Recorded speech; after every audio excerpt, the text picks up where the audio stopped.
क्या है फिल्म बताइए। देखिए, ये बेसिकली जो फ़िल्म है फीड और ब्लीड इंडिया, ये मेरी दूसरी शॉर्ट फिल्म है।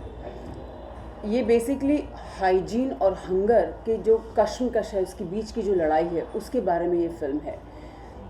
कहाँ शूट हुआ किससे? ये मैंने 3 शहरों में शूट किया है, दिल्ली, मुंबई और अमृतसर। जो सर्दी का जो पोर्शन है वो मैंने अमृतसर में शूट किया है, थोड़ा बहुत दिल्ली में किया है, और जो हमने गर्मी का पोर्शन है वो मैंने मुंबई में शूट किया है। पूरा एक्चुअली मुझे पूरा साल लगा, 2020 में पूरा मैंने ये फ़िल्म शूट की थी।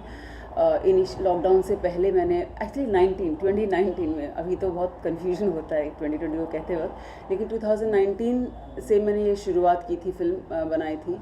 या बेसिकली क्या है कि ये जो हाइजीन है, पर्सनल हाइजीन है, मींस मेंस्ट्रुएशन को लेकर है। हम लोग मेंस्ट्रुएशन की बात करते हैं, मानसिक धर्म की बात करते हैं, लेकिन हम एक वर्ग है जो हमारी सोसाइटी का है, जो भिखारन, या उसको होमलेस कहो या भिखारन कहो, वो महिला के बारे में हम नहीं सोचते हैं। लेकिन वो महिला भी जो गरीबी के साथ तो वो जूझ रही है, भूखमरी के साथ जूझ रही है, लेकिन उसके बावजूद भी उसे भी पीरियड्स होते हैं। वो भी एक मानसिक धर्म से, उसकी जो कश्मकश है, उसके जो डिस्कम्फर्ट है, पेन है, वो उसी चीज़ से गुजरती है और अपना सड़क पे बैठ के अपना पालन पोषण कर रही है। तो हम वो उस वर्ग की बातें नहीं करते हैं, उस महिला के बारे में हम लोग नहीं सोचते हैं। तो मेरा बस ये था इस फिल्म को बनाने का मकसद कि जब हम महिलाओं की बात करें, जब मानसिक धर्म की बात करें, जब हम पर्सनल हाइजीन की बात करें, तो हम इस वर्ग को ना भूलें, क्योंकि ये भी महिला है, इसे भी उतना ही डिग्निटी का, आत्मसम्मान का, इससे भी उतना ही अधिकार है जितना मुझे या देश की किसी भी महिला को हो। एक इस फिल्म को देख के जैसे आप कह रहे हैं, मुझे पैडमैन की याद आ गई थी, अक्षय कुमार की फिल्म आई थी। कुछ ना कुछ उसी तरह से आपने बना था फिल्म, जैसे ये देख रहा हूँ कि आप एमसी की बात कर रहे हैं, आप कपड़े यूज़ करने की बात कर रहे हैं, आप पैड की बात कर रहे हैं। देखिए क्या है कि जो सैनिटरी पैड या मेंस्ट्रुएशन को लेके काफ़ी सारी फिल्में बन चुकी हैं, शॉर्ट फिल्म भी बन चुकी है, आपकी फीचर फिल्म भी बन चुकी है। बहुत कमर्शियल फिल्म जो आपने नाम लिया वो बहुत कमर्शियली सक्सेसफुल फिल्म थी, बन चुकी है। बड़े बड़े एक्टर्स ने इसको एक तरह से सपोर्ट किया है, इस सब्जेक्ट को। लेकिन आप ये मानते हैं कि भिखारी जो औरत है, जो होमलेस औरत है, उसके वहाँ पर किसी की नज़र नहीं गई है। सब लोग डंके की चोट पे हम लोगों ने सैनिटरी पैड को टैक्स फ्री करने की भी जद्दोजहद लगाई थी, लेकिन सब चीज़ों के अंदर भी हम उस महिला को जो सड़क पे बैठी है, जो अपना पालन पोषण कर रही है सड़क पे बैठकर, भिखारन है, उसको हमने कभी भी वो दर्जा नहीं दिया है औरत का कि उसे भी उतने ही मान सम्मान की ज़रूरत है, वो भी उतने ही मान सम्मान की अधिकारन है। तो मेरा ये था कि भाई हम वहाँ पर क्यों नहीं हम सोचते, जब हमारी, चाहे हम सोसाइटी वाइज हम लोग औरत के उत्थान की बात करते हैं, तो वो भी एक औरत है, वो भी एक वर्ग है, उसके तरफ भी हमें सोचना चाहिए। जब हम पर्सनल हाइजीन के लिए बात करते हैं, तो यही है कि बहुत सारी फिल्में बन चुकी हैं, लेकिन क्या है कि वो उस वर्ग को लेकर, जो भिखारन है, जो होमलेस औरत है, उसको लेकर हमने कभी भी कोई फिल्म नहीं बनाई है। तो मेरा मेन मकसद था कि मैं उस, बहुत ही सेंसिटिव है, बहुत ही पेनफुल चीज़ है इनको जो आप सड़क पे देखेंगे, क्योंकि मैंने क्या है कि 20 साल की, 25 साल की महिला को देखा, 3 बच्चे लेके बैठी है, and I was very shock, I was very hurt. I said इसका क्या कसूर है? कोई माँ बाप ने, किसी माँ बाप की वजह से है कुछ, या किसी पति ने उसको छोड़ दिया है, या कैसे भी कुछ उसको हालात इस तरह के हो गए हैं। तो वो बहुत ही पेनफुल सफ़र रहा मेरा पूरा 1 साल जो मैंने शूट किया फिल्म डिफरेंट सिटीज़ के अंदर। और सबसे एक बात और मैंने जो नोटिस की, अमृतसर या दिल्ली नॉर्थ में जाओ तो कड़ाके की ठंड पड़ती है, और उस कड़ाके की ठंड के अंदर वो औरत अपना गुजारा भी नहीं कर पा रही है, उसके ऊपर वो उसको कंट्रोल नहीं कर सकती, because she doesn't have any control over the menstruation, जो उसको तो होगा ही। तो वो उससे कैसे लड़ती है? उसके पेट में रोटी नहीं है, तो वो सैनिटरी पैड कहाँ से ख़रीदेगी, वो पैसे कहाँ से आएंगे? तो ये बहुत बड़ी समस्या है। तो आजकल टाउन वगैरह, सिटी वगैरह में कॉमन हो गया, लोग को सब पता है, लेकिन इंटीरियर में जब जाती है, जब आप इनसे मिली होंगी, कई औरतें हिचकिचाई होगी इससे बात करने के लिए, कुछ बतलाई होगी? हाँ हाँ बिल्कुल। बहुत मतलब मुझे बहुत ही उनको कंफर्ट बिल्कुल एकदम सहेली की तरह उनसे बात करना पड़ा, बहुत ही उनको एक कंफर्ट जोन में लाना पड़ा। और फिर दूसरी बात हैरानी की बात थी कि बहुत सी औरतों को, महिलाओं को सैनिटरी पैड के बारे में पता भी नहीं है। वो अभी तक भी पुराने कपड़े, रुई या कुछ इस तरह की कुछ और जो चीज़ों को मैं बोल भी नहीं सकती, इस तरह की चीज़ें इस्तेमाल करती हैं। तो आज भी उनको वो सैनिटरी पैड के बारे में नहीं पता, बहुत सी औरतों को नहीं पता था। नहीं, मैंने फिल्म देखी, आपने कहा भी ये कपड़े क्या करते हो, धोते हो, कुछ लोग कुछ नहीं कहा, आपने कहा सुखाते हैं फिर पहनते हैं। तो कैसा एक्सपीरियंस रहा उनसे मिलने का, बात करने का? और जब फर्स्ट गए थे तो डरे सही में जब आपने सवाल किया तो कैसे थे? बिल्कुल। देखिए, चाहे वो 3 बच्चे पैदा किए हों उन्हें, लेकिन उसके बावजूद भी ये बहुत ही एक टैबू चीज़ है। एक्चुअली छोड़िए भिखारन की या होमलेस औरत की, जो पढ़ी लिखी भी नहीं है, जो अपने पैरों पे खड़ी भी नहीं है, जिसके पास इतना स्किल नहीं है कि वो कुछ रोज़गार कर सके या सिंपल एक डोमेस्टिक हेल्प बन सके कहीं घर पे जाके, वो भी उसके पास उतनी सुविधाएं नहीं है वो सब करने की। हम पढ़ी लिखी जो महिलाएं हैं वो तक हिचकिचाती हैं इस बात को डिस्कस करने में, तो उनकी तो आप बात ही छोड़ दीजिए। तो कहने का मैं ये भी देखा हूँ कि सैनिटरी पैड की बात करूँ, आज भी देखा हूँ मुंबई शहर में लोग यूँ भी फेंकते भी हैं, क्या वो ओपन फेंक देते हैं आफ्टर यूज़। हाँ, उसके लिए कुछ उसमें कहा गया है?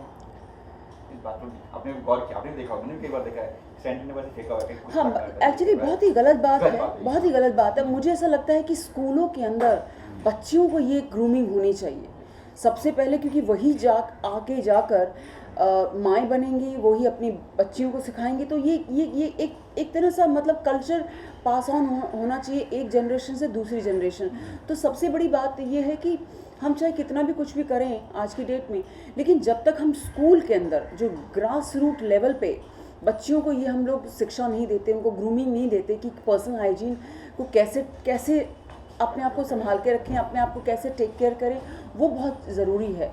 तो ऑब्वियसली यहाँ तो बहुत पढ़ी लिखी महिलाएं भी इस तरह का काम कर लेती हैं, तो हम उनकी तो बात, जिनको नॉलेज ही नहीं है उनके बारे में तो हम कुछ उनको दोष नहीं दे सकते। आपने शुरुआत, मैंने फिल्म देखी, शुरुआत में अपनी औरत कहानी जन्म दिया, वो किसने क्या कहा से शुरुआत, ये कहानी किसने लिखी, क्या शुरुआत हुई, उसमें गाना भी है? जी हाँ, देखिए ये एक तरह से अगर आप फिल्म देखती हैं, आपने फिल्म देखी है, आपको बहुत अच्छी लगी, थैंक यू सो मच। एक तरह से मैं ये कहूँगी कि भिखारन की आत्मकथा है।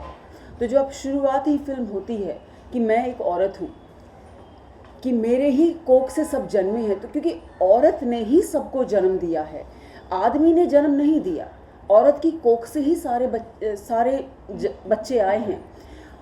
चाहे वो मोटर गाड़ी की चला रहा हो, कोई अमीर हो या कोई बहुत गरीब हो, भिखारी हो, मोटर गाड़ी के पीछे भाग रहा है, लेकिन सब किसकी कोख से आए हैं?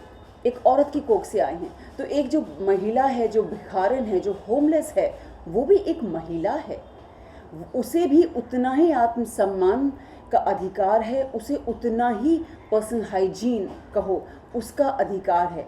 तो ये क्या है कि हम एज ए सोसाइटी, ये एक सिर्फ छोटा सा, एक बहुत ही छोटा सा एक मेरी तरफ से कोशिश है इस दिशा के अंदर, ये एक सोसाइटी की, एटलीस्ट मैंने एक फिल्म बनाई है उस वर्ग के बारे में जो वर्ग के बारे में बहुत बड़े बड़े लोगों ने नहीं सोचा, कि भिखारन औरत भी औरत है भाई, उसके तरफ भी ध्यान करो। कभी तिरस्कार भी आपको कहीं से क्या माना, क्या बातें करते हैं आप यहाँ से, इस तरह से इनकी लैंग्वेज यही होती है रफ एंड टफ, कभी तिरस्कार मिला आपको? नहीं, हाँ, वो देखिए, वो हमारे सिस्टम को बहुत कोस रही थी, बहुत ज़्यादा, कि भाई बहुत ज़्यादा कोस रही थी कि भाई यहाँ पर कुछ भी होती है, जो भी चीज़ें सिखाई जाती हैं या बताई जाती हैं, मीडिया में की जाती हैं, और जो भी नियम निकलते हैं, जो भी इस तरह की चीज़ें निकल रही हैं, उन तक नहीं पहुँच पाती, जो भी बेनिफिट है उन तक नहीं पहुँच पाते। तो डेफिनेटली बहुत शिकायत कर रही थी, बहुत ज़्यादा शिकायत मैंने दिल्ली में बहुत देखा कि इस तरह की कुछ होम्स भी बनाए हुए हैं जो होमलेस के लिए, इस तरह के शेल्टर्स भी मैंने देखे खुद वहाँ पे। तो वहाँ पर भी औरतें थी, हर उम्र की औरतें थी वहाँ पर भी। तो वो भी मतलब बहुत ही एक अच्छी चीज़ है कि हमारे जो देश में इस तरह की चीज़ें हो रही हैं और आगे भी बहुत होती रहेंगी, मैं यही उम्मीद कर सकती हूँ, लेकिन क्या शिकायत बहुत थी। इनकी मर्दों से, इनके पति से, इनके हस्बैंड से आप मिले, उनसे बात की आपने, क्या काम? उनके साथ में जो महिला जिनके साथ मिले हैं उनके हस्बैंड से मिले होंगे, उनसे भी बात हुई आपकी? देखिए, मैंने ये फील किया है, आदमी पढ़ा लिखा हो या गरीब हो या सड़क पे वो हो, जहाँ वो महिला के बारे में कुछ होती है, कोई महिला के बारे में कुछ टिप्पणी करनी होती है, तो आई थिंक उसकी मानसिकता कहो ना कहो वो एक कोर जो है वो ऑलमोस्ट सेम है, ऑलमोस्ट सेम है। ये अनफॉर्चुनेट बात है क्योंकि वो अपनी महिला के सामने वो मर्द है, चाहे वो भिखारी है, कचरा बीनता हो या, लेकिन अपनी औरत के सामने तो वो मर्द है ना, तो उसकी मानसिकता वो फिर वो मर्द वाली ही हो जाती है कि भाई तू तो औरत है। तो वो एक देखा मैंने, चाहे वो बैठ के वहाँ पे जो भी है अपनी रोड के ऊपर बैठ के भी कैसे भी खाना बना रही है, उसके कुछ कर रही है या कचरा बीन कर आ रही है, कुछ उसको भी सपोर्ट कर, देखो वो भी वहीं पे महिला उसको भी सपोर्ट कर रही है। वो महिला भीख मांग के आती है, वो भी घर को चला रही है, वो भी सपोर्ट कर रही है अपने पति को। यहाँ पर एक पढ़ी लिखी औरत है जो कॉर्पोरेट ऑफिस में काम करती है, वो भी अपना घर चला रही है, वो भी अपने बच्चे पाल रही है, वो भी अपने पति को सपोर्ट कर रही है फाइनेंशियली भी। लेकिन बात तो वही है, जो मर्द की मानसिकता है वो डीप डाउन वही सेम चीज़ रहती है जो मैंने नोटिस किया। गरीबी से उसका कोई भी ताल्लुक नहीं है। आखिर में क्या कहना चाहेंगे दर्शकों से? यही कहना चाहेंगे कि आप फिल्म देखिए, इसे और फील कीजिए और अपने लेवल पे जो भी आप कुछ कर सकते हैं आप कीजिए, आगे बढ़िए और इसकी ये कीजिए जो भी आपसे हो सकता है। Thank you so much.